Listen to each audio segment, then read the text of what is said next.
ஸ்ரீமதே ராமானுஜாய நமக. ஆழ்வார் எம்பெருமானார் ஜீய திருவடிகளே சரணம். ஆச்சாரியர்கள் திருவடிகளே சரணம். நம்ம ஸ்ரீ வைஷ்ணவ வேதிகா குழாம்ல 4ஆம் திருவாய்மொழி 4ஆம் 10 அதுல 3வது திருவாய்மொழி கோவை வாயாள் பொருட்கன்னு ரொம்ப அழகான திருவாய்மொழி. எப்படி இதுக்கு முன்னாடி ஆழ்வார் எம்பெருமான் கிட்ட பிரீத்திய வெளிப்படுத்தினாரோ, இந்த இடத்துல அந்த பிரணயத்துவம், அந்த காதலை எம்பெருமான் ஆழ்வார் கிட்ட வெளிப்படுத்துறார். ஒரு சில பாசுரங்கள் வரைக்கும் எம்பெருமான் வெளிப்படுத்துறதா தான் இருக்கு. அது இந்த ஒரு அழகான ஒரு கலவி, ஒரு சம்ஸ்லேஷன் பிட்வீன் எம்பெருமான் அண்ட் ஆழ்வார் ரொம்ப அழகா வெளிப்படுத்து. ஒரு பாசுரங்கள், ஒரு செட் ஆஃப் பாசுரங்களுக்கு மேல ஆழ்வாரோட பிரணயத்துவம் தான் திருப்பி வருது எம்பெருமானுக்கு பார்த்துட்டு இருக்கோம் இல்லையா? சோ இந்த பதிகத்துல குணம் எம்பெருமானோட பிரணயத்துவம், காதல். பிரணயத்துவம்னா காதல், அதீத பிரேமை எல்லாம் சொல்லலாம். இல்ல 6 பாசுரங்கள் பார்த்ததும் 7வது உரை கழல்கள் நீட்டி மண் கொண்ட கோலவாமனா உரைகழல் கை கூப்புவார்கள் கூட நின்ன மாயனே விரைகொள் பூவும் நீரும் கொண்டு ஏத்த மாட்டே மேலும் உன் உரைகொள் சோதி திருவுருவம் என்னதாவி மேலதே. அடுத்தது ஒரு உயிர் பாசுரம், ரொம்ப அழகான பாசுரத்துக்கு அடி வைக்கிறார் ஆழ்வார். கீழ் சொன்ன பிரேமமும் ததனுகூலமான, ததுனா நம்மளுக்கு தது அனுகூலமான வித்திகளும் இன்றிக்கே இருக்கிலும் என் சத்தை உனக்கு ஜீவன ஏத்துவாவதே என்கிறார். இவரோட சத்து, ஆழ்வாரோட இதுதான் ஃபுல்லா வந்துட்டு இல்லையா? ஆழ்வாரோட ஜீவாத்மாவே எம்பெருமானுக்கு ஒரு பெரிய சத்துனா ஒரு பெரிய ஸ்ட்ரென்த்தா இருக்குன்னு சொல்றோம் இல்லையா? நம்ம கூட your my pillar of support சொல்றோம். அந்த மாதிரி ஆழ்வாரோட சத்து எம்பெருமானுக்கு ஜீவன ஏத்துவா இருக்கான். ரொம்ப அழகா குறைகழல்கள் நீட்டி வீரக்கழல் ஒலிக்க பெற்ற திருவடிகளை பரப்பி மண் கொண்ட ஜகத்தை அளந்து கொண்ட கோல வாமனா வடிவழகிய வாமனமூர்த்தியே குறைகழல் அத்திருவடிகளை குறித்து கை கூப்புவார்கள். யாராவது அந்த திருவடிகள், உலகளந்த பெருமாளோட திருவடிகளை நினைச்சுட்டு கை கூப்பினா, ஒரு அஞ்சலி பண்ணும் அவர்கள் என்ன பண்றாங்க? கூட நின்ன மாயனே, தன்னையே வந்து அடையும்படி நின்ன ஆச்சரிய பூதனே, விரைகொள் பூவும் பரிமளம் கொண்டு பூக்களும் நீரும்னா அந்த அர்க்கியம் பாத்தியம் சேர்க்கிறோம் இல்லையா? அந்த மாதிரி பாத்தியம் முதலியவற்றுக்கான தீர்த்தத்தையும் கொண்டு ஏந்தி கொண்டு ஏத்த மாட்டை மேலும் உன் ஏத்தனாலே இனிமே நிறைய இடத்துல வரப்போகுது. ஏத்த எங்க இதுன்னு துதிக்க அப்படின்னு அர்த்தம். ஏத்துறதுன்னா பெருமாளை துதிக்கிறது. உன்னை துதிக்க வல்லேன் அல்லேன் எனும் உரைகொள் சோதி, வாய் கொண்டு சொல்ல ஒண்ணாதபடி வாக்கை மீறி இருக்கின்ற சோதியை உடைய. சொல்லவே முடியாது. அவனோட கோட்டி சூரிய பிரகாசம் இருந்தா அப்படி இருக்கும். ஒரு சூரியனையும் நம்மளால நேர்ல பார்க்க முடியாது இல்லையா? உன் திருவுருவம், உன்னுடைய திருமேனியானது என்னதாவி மேலதே, என்னுடைய சத்தையை பற்றி இரான்ன்றதே என்ன, இது என்ன அற்புதம். நம்ம ஒரு குறிப்பிட்ட அளவுலதான் we are bound by some limits, by our form. We can only be whatever 5 foot 4 inches is adiyan. So that will only be my height. Adiyan will shrink as age grows, right? But I cannot change, I cannot take different forms. This form will deteriorate. But even that form Emperuman has taken as his Sattu, his strength. Alvar says Emperuman has taken Alvar's Jivatma as his strength. என்னதாவி மேலையாய் ஏற்பொள் ஏழுலகமும் துண்ணி முத்துமாகி நின்ன சோதிஞான மூர்த்தியாய் உன்னது என்னதாவியும் என்னது உன்னதாவியும் இன்ன வண்ணமே நின்னாய் என்ன உரைக்க வல்லேனே. ரொம்ப அழகான அடியன் உச்ச வார்த்தைகள். உன்னது என்னதாவியும் என்னது உன்னதாவியும். எப்படி ஒரு சம்ஸ்லேஷம் ஆழ்வாருக்கும் எம்பெருமானுக்கும் ஏற்பட்டது பாருங்க. என்ன சொல்றார்? ஒருவரை ஒழிய ஒருவருக்கு சொல்லாதபடி பிறந்த கலவி. கலவினா ரொம்ப இதுவா எடுத்துக்க கூடாது. இடத்துல ஆழ்வார் எம்பெருமானோட சம்ஸ்லேஷம், அதனால கலவி. பேச்சுக்கு நிலமன்று என்கிறார். பேச்சுக்கு நிலமன்றுனா இப்போ ஒருத்தரோட நம்மளுக்கு ரொம்ப ஒரு ஆத்ம பந்துத்துவம் இருக்குன்னு வச்சுக்கோங்க. அவ என்ன பண்ண சொன்னாலும் சொல்லலைனாலுமே நம்ம பண்ணிடுவோம் இல்லையா? அப்ப அதுக்கு பேச்சுக்கான வார்த்தையே ஒண்ணுமே இல்ல. நம்ம நினைச்சா அவ புரிஞ்சுடுவான்னு சொல்லுவோமே, அந்த மாதிரி ஆழ்வார் நினைக்கிறத எம்பெருமான் பிராப்தியா பண்ணிடுறானா. அப்ப இங்க பேச்சுக்கே இடம் இல்லையா? ஒருவரை ஒருவர் ஒழிய ஒருத்தரை விட்டுட்டு இன்னொருத்தர் இருக்கவே முடியாது அப்படிங்கிறார். என்னதாவி மேலையால் என் ஆத்ம வஸ்துவிலே அபினிவேசம் உடையனாய் கொண்டு, என் ஆத்ம வஸ்துவில கூட ஒரு ஆசை இருக்கான் எம்பெருமானுக்கு. ஏற்கொள் ஏழு உலகமும் அழகிய சகல லோகங்களிலும் முத்துமாகி நின்ற சகல பதார்த்தங்களும் தனக்கு பிரகாரமாம்படி நின்ன சோதிஞான மூர்த்தியாய் சோதிமயமான ஞானத்தை ஸ்வரூபமாக உடையவனே. அடுத்ததுதான் ரொம்ப அழகு. என்னதாவி, என்னது என் ஆத்மஸ்வரூபம் ஒரு ஆத்ம வஸ்து, உன்னது நீ இட்ட வழக்கு. அடுத்தது என்னதுன்னு வருது இல்லையா, உன்னது என்னதாவியும்ல இருக்கிற என்னது நான் இட்ட வழக்காவும், என்னமோ ஒண்ணு நான் இட்ட வழக்கா இருக்க போகுது. என்னது, இன்ன வண்ணமே நின்னாய், நான் இட்ட வண்ணமே இங்க நில்லுன்னா அப்படியே நிக்கிறானா எம்பெருமான், படியிலே நின்னாய் என்ன உரைக்க வல்லேன், இதற்கு என்ன பாசுரமிட்டு சொல்லுவேன், எதுவுமே இதை வச்சு ஒரு வார்த்தையா என்னால இதுக்கு ஒரு பாசுரம் அமைக்கணும்னா அமைக்க முடியாது அப்படின்னு அதுக்கு ஒரு பாசுரம் அமைச்சு சொல்லிட்டாரு இல்லையா. ரொம்ப அழகான என்னன்னா, உன்னது என்னதாவியும் அப்படின்னா என்ன, என் ஆத்மஸ்வரூபம் எம்பெருமான் இட்ட வழக்கா இருக்கு. இப்போ அந்த உன்னது ஃபர்ஸ்ட் இருக்கிற உன்னது எம்பெருமான் இட்ட வழக்கு. எது, என்னோட ஆத்மா, அது என்னது ஆவியும். அடுத்தது என்னது உன்னது ஆவியும். என்னது உன்னாத்மா, எம்பெருமானோட ஒரு ஆத்மா பரமாத்மா இருக்கா இல்லையா, அவன் நான் இட்ட வழக்கா இருக்கான்னு ஆழ்வார் சாதிக்கிறார். அப்போ எப்பேற்பட்ட ஒரு பரஸ்பரமா இருக்கும் இல்லையா. உன்னது என்னதாவியும் என்னது உன்னதாவியும் இன்ன வண்ணமே நின்னாய் என்ன உரைக்க வல்லேனே. Alvar says very beautifully this உயிர் பாசுரம் with that line is உன்னது என்னதாவியும் என்னது உன்னதாவியும். My Atma Swarupam is எம்பெருமான்'s order. It happens according to his order, his Agnya. And when I tell எம்பெருமான் to do certain things, he does. So his Atma Swarupam is also my Agnya, says Alvar. So they are unable to be without each other. They're always together. There is this beautiful samslesham, joining of both Alvar and Emperuman happens in this pasuram, which cannot be explained by any pasuram or any words. Alvar himself is saying, I'm not able to compose a pasuram, though he has composed, to tell how Emperuman has come and mingled with Alvar. உரைக்கவல்லேன் அல்லேன் உன் உலப்பில் கீர்த்தி வெள்ளத்தின் கரை கட்டின்னு செல்வன்னான் காதல் மையல் ஏறினேன் உரைப்பில்லாத பரம்பரனே பொய்யில்லாத பரஞ்சுடரே இறைத்து நல்ல மேன்மக்கள் ஏத்த யானும் ஏத்தினேன். இது ரொம்ப அழகான பாசுரம். உலகத்தில் கீர்த்தி வெள்ளத்தின், அவனோட பெருமை எப்படி இருக்கு, வெள்ளம் கொண்டுதான் இருக்கு, ஆனா நம்மளுக்குள்ள கூட கலந்துக்கிறான்.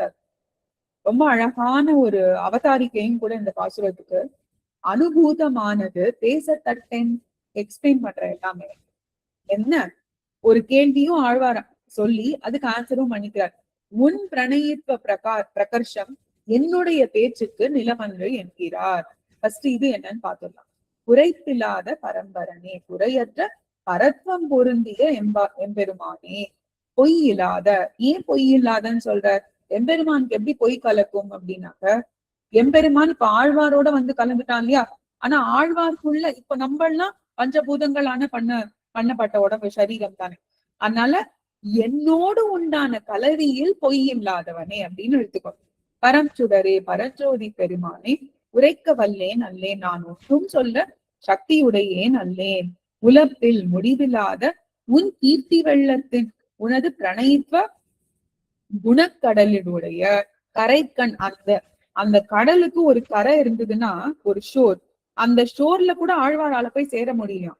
நான் என்ன செல்வன், நான் என்றைக்கு அடியிடுவேன் என்ன எங்க, அந்த அவரோட எம்பெருமானோட கீர்த்தி வெள்ளத்தோட கரையில. அதுதான் அந்த கரைக்கண். கரை எப்ப நான் பார்க்க போறேன் அந்த கரைன்னு சொல்லுவோம் இல்லையா, அதான் கரைக்கண். இப்படி அன்வயம், கரைக்கண் நான் என்ன செல்வன் அப்படி அன்வயிச்சுக்கணும் இந்த இடத்துல. கரைக்கண் என்ன செல்வன் நான் இருக்கு இல்லையா, அந்த உன்னோட கீர்த்தி வெள்ளத்தோட கரைக்கண்ணுக்கு நான் என்ன செல்லுவேன் அப்படின்னு அன்வயம் பண்ணிக்கணும். ரொம்ப அழகா. காதல், அதுதான் பிரணயித்வம், பிரேமம் எல்லாமே இந்த இடத்துல காதல் தான். பிரேமத்தினால் மையல் ஏறினேன் கித்தேறி கிடக்கிறேன் அத்தனை நல்ல விலட்சணர்களான மேல் மக்கள்னா இந்த இடத்துல நித்திய சூரிகள் நட்டும். அவளும் எம்பெருமான துதிக்கிறா, அவளை போன்றே நானும் துதிக்கிறேன்னு சொல்றாரு. இறைத்து ஏத்த, பேராரவாரம் செய்து துதிக்க அவ்வழியை பின்பற்றி யானும் ஏத்தினேன், நானும் சிறிது துதித்தேன் இத்தனை அப்படின்னு சாதிக்கிறார். ரொம்ப அழகான பாஸ்டம் இல்லையா? என்ன இந்த அனுபூதமானது பேசத்தட்டன் அப்படின்னாக்க, அனுபூதம்னாக்க நம்ம இப்போ அடியன் நம்பெருமாள ஒரு விதமா அன்வயம் பண்றேன்னா இது அடியனோட அன்வயம் தான் இல்லையா? அது அடியன் எப்படி வேணா அதை ஷேர் பண்ணிக்கலாம். அடியனுக்கு எப்படி எக்ஸ்பிரஸ் பண்ணிருக்காரோ பெருமாள் அவரை அந்த மாதிரிதான் பெருமாள் வெளியில வருவோம் இல்லையா? ரிஃப்ளெக்ஷன் எப்படி அடியனோட அன்வயம் இருக்கோ அதுல கொஸ்டின் கேட்கறதுக்கோ அதுல ஏதோ ஆராய்ந்து பாக்குறதுக்கோ ஒண்ணும் கிடையாது இல்லையா? ஆழ்வார் தானே கேட்டுக்கிறார். நீ அனுபவித்து உணர்ந்ததை என்ன உணர்றாரு? எம்பெருமானோட கல்யாண குணங்கள் இல்லையா? அந்த கல்யாண குணங்களை பேசுவதற்கு என்னத்துக்கு தட்டுன்னா என்ன ஆப்ஸ்டக்கிள்? என்ன வேணா பேசலாமே அப்படின்னா என்ன தட்டுன்னா இப்ப பார்த்தா அது எம்பெருமானோட அவன் காதலை வெளிப்படுத்துறான் இல்லையா? அதுதான் தட்டான். என்னன்னா உன் பிரணயித்வ பிரணயித்வம்னா பாத்துட்டோம். அன்பு பிரகர்ஷம்னா அதுக்கு ஒரு எல்லையே கிடையாது. எல்லை கடந்த காதல் எம்பெருமான் வெளிப்படுத்துறான் இல்லையா? ஆனா நம்ம ஒரு லிமிட்டுக்குள்ளதான் இருக்கும். அவனோட அளவற்ற பெரும் அன்பு, அந்த அன்புதான் நம்மள பேச வைக்காம பண்றதுதான். ஏன்னா அவன் அவ்வளோ எக்ஸ்பிரஸ் பண்றான். நம்மளால அவ்வளோ எக்ஸ்பிரஷனுக்கு ஒண்ணுமே திருப்பி ஒரு உபகாரம் அவனுக்கு பண்ணணும்னு வச்சுக்கோங்க, அது நம்மளால பண்ணவே முடியாது இல்லையா? ஒரு மாலை கட்டி தொடுத்து சாத்தினா ஆச்சா? ஆகாத. அவன் பண்ற பிரணயித்துவத்துக்கு நம்ம பண்றது ஒண்ணுமே இல்லைன்றது. அதுதான் என்னுடைய பேச்சுக்கு நிலமன்று. என்னது? அவனோட அளவற்ற பெரும் காதல், அந்த பிரேமம், பிரணயித்துவம் என் பேச்சுக்கு அப்பாற்பட்ட நிலையில இருக்கு. அதுதான் அனுபூதமானது பேசத்தட்ட. நீ பேசலாமே அப்படின்னா உன் பிரணயித்துவ பிரகர்ஷம் என்னுடைய பேச்சுக்கு நிலமன்று அப்படின்னு ரொம்ப அழகா பியூட்டிஃபுல் பாசுரம். வேற Alvar is asking a question. Whatever you have experienced with Perumal, you can express. There are no obstacles to express. The way how Adiyan has envisioned Namperumal, he will reflect in a way how Adiyan has observed. Someone else, other Adiyars might observe him in a different way, right? So Alvar is asking this question, what is the obstacle? The obstacle is Emperuman's Pranayitva Prakarsham. Prakarsham means there is no limit to what Emperuman is reflecting. His prema, his love towards Alvar is beyond what Alvar can reciprocate and Alvar can talk. That's what Alvar is saying here in this passion. யானும் ஏத்தி ஏழுலகும் முத்துமேத்தி பின்னையும் தானும் ஏத்திலும் தன்னை ஏத்த எங்கெய்தும் தேனும் பாலும் கண்ணலும் அமுதுமாகி தித்திப்ப யானும் எம்பிரானையே ஏத்தினேன் யான் உய்வானே. ரொம்ப அழகான பாசுரம். நம்ம உயர்த்துக்காக உய்ய ஒரே வழி உடையவர் திருவடின்னு சொல்றோமே, நம்ம எல்லாம் உய்வதற்காக தான் உடையவருக்கு திருவடிகள் இல்லையா? அவரோட திருவடிகள் அவருக்குன்னு இல்ல, நம்ம உய்வதற்கான். அந்த மாதிரிதான் எப்பெருமான் எதுக்கு இருக்கான்னா நம்ம எல்லாம் துதிக்கிறதுக்காக. நம்ம துதிச்சு அவனுக்கு ஒண்ணுமே ஆப்போறது இல்ல. ஆனா அந்த துதிக்கிறதுனால நம்மளுக்கு ஒரு உஜ்ஜீவனம் கிடைக்கிறதுனா அதனாலதான் துதிக்கிறோம்னு சொல்றாரு. எப்படி துதிக்கிற? நம்ம மட்டுமா பண்றோம்? கிடையாது. நானும் சமஸ்த லோகங்களும் சர்வேஸ்வரனும், 3 பேரும், நானும் சமஸ்த லோகங்களும் சர்வேஸ்வரனும் ஏக கண்டராய் ஏத்தினாலும் அப்படின்னா என்ன அர்த்தம்? அவனை துதிச்சுண்டா கூட ஏத்த போகாத விஷயத்தை என் சொல்லாமையாலே ஏத்தினேன். என் செல்லாமையாலே ஏத்தினேன் என்கிறார். என்ன அர்த்தம்? யானும் எம்பெருமான் அருளால் அறிவு பெற்ற, அதுதான் மயர்வர மதிநலம் இல்லையா? அருளை பெற்ற ஆழ்வார்கள் அறிவு பெற்ற நானும் துதித்து, ஏத்தினா துதித்து முன்னாடியே பார்த்தோம். முற்றும் 7 உலகும் ஏத்தி, எல்லா உலகங்களும் ஒன்று கூடி ஏத்தி, பின்னையும் அதற்கு மேலே தானும் ஏத்திலும் சர்வஞனாய் சர்வ சக்தனான தானும் கூடினா எம்பெருமானும் கூடி ஏத்தினாலும் அவன் துதிச்சுண்டா கூட தன்னை ஏத்த தன்னை துதிக்க எங்கெய்தும் முடிவு பெறுவது எது ஆகிலும் இதுக்கு ஏதாவது எண்டு இருக்கா? கிடையவே கிடையாது. எப்படி அந்த தேனும் பாலும் கண்ணலும்னா எவ்வளோ ஒரு ரசிக்க தானே இருக்கு. யான் உய்வானே, நான் தரித்திருப்பதற்காகவே தேனும் பாலும் கண்ணலும் அமுதுமாகி துதிப்ப, இதெல்லாத்தையும் போல ரசிக்க வல்ல யானும் எம்பிரானையே ஏத்தினேன், நானும் எம்பிரானையே ஏத்தினேன் துதித்தேன் அப்படின்னு ஆழ்வார் சந்தோஷப்பட்டுக்கிறார். நித்திய சூரிகள் மாதிரி 7 உலகங்கள் மாதிரி சர்வேஸ்வரன் மாதிரியும் அடியனாலையும் துதிக்க முடியாது. ஆனா இதுக்கு முடிவே முடிவே கிடையாது அப்படின்னு துதிக்கிறார்.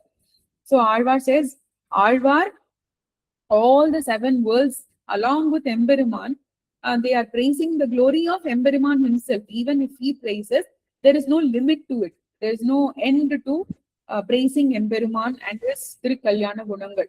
But still, we are all doing it for our own Ujjivanam, not for Emperuman's Ujjivanam. Emperuman is already there. It's Abapta Samasta Kaman. But when we do it, it is only for our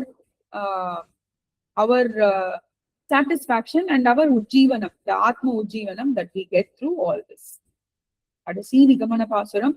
உய்வுபாயம் மத்தின்மை theory Kannan none கழல்கள் மேல் செய்யதாமரை பழன தென்னன் குருகோ ஷடகோபன்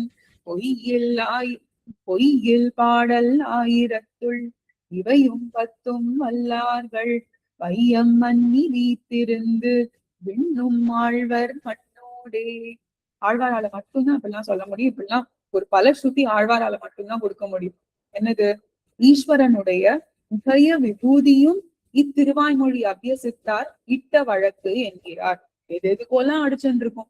இந்த திருவாய்மொழி ஒழுங்கா அபியசிச்சோம்னா உபய விபூதியுமே நம்ம கையிலதான் இருக்குன்ற மத்து வேறு வழியினால் உய்வு உபாயம் என்மை. இப்போ இது ரொம்ப ஞாபகம் வச்சுட்டே இருக்கணும் நம்ம. இது ரொம்ப நிகமன பாசுரம். ஏன்? நம்ம சரணாகதி பதிகங்கள் உள்ள வந்தாச்சு இல்லையா? 4ஆம் பத்து, 5ஆம் பத்து, 6ஆம் பத்து துவயத்தோட உத்தரகண்டத்துக்கான பகுதி, துவயத்தோட பூர்வகண்டத்துக்கான பகுதி சரணாகதியில. அதுக்கப்புறம் கைங்கரிய பிரார்த்தனை முன்னாடியே பண்ணிட்டார். அடுத்தது சரணாகதி. இது எல்லாமே அதனால உய்வு உபாயம் எல்லாம் வருது பாருங்க. தரிக்க விறகில்லாமைனாக்க வேற ஒரு வழியே கிடையாது. எம்பெருமான் திருவடிகள் மட்டும்தான் நம்மளுக்கு தரிக்கிறதுக்கு வழி.